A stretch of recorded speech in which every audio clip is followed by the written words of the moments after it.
یہ نبی کریم کو حیات النبی نہیں مانتے اور ان کے کمالات سے واقف نہیں ہیں۔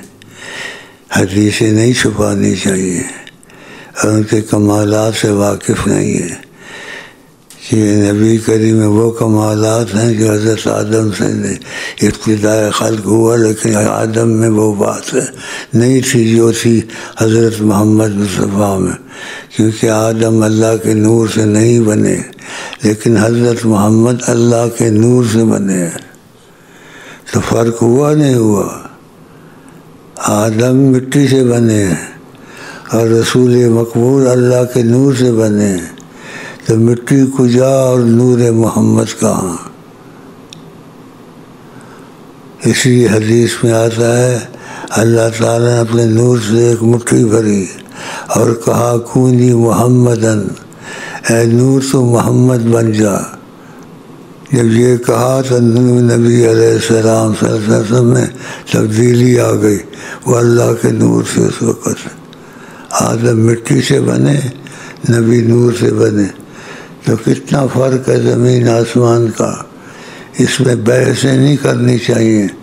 علماء اپنی عقلیں دوڑاتے ہیں لیکن ان کو سمجھ نہیں آتی، اولیاء عقلیں دوڑاتے ہیں لیکن ان کو حضور کی رہنمائی سے سمجھ آتی ہے۔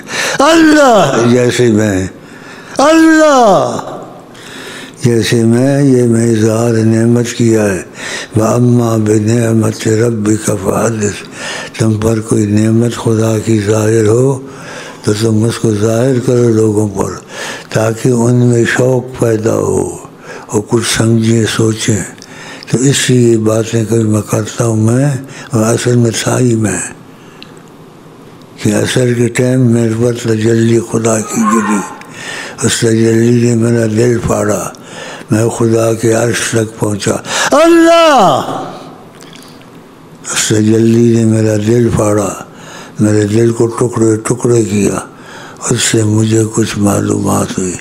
پھر آگے آقا جی نے مجھے سنبھالا، کہا تم سب سے جدا ہو، میں تم کو بکھرنے نہیں دوں گا، اس لیے میں تمہارے پاس بیٹھا ہوا ہوں، ورنہ تم مجھ کو نہ دیکھتے یہاں۔ اللہ یہ باتیں سمجھ سے باہر ہیں، لیکن جو شیخ سے جڑے گا اس کو کچھ سمجھ آئے گی۔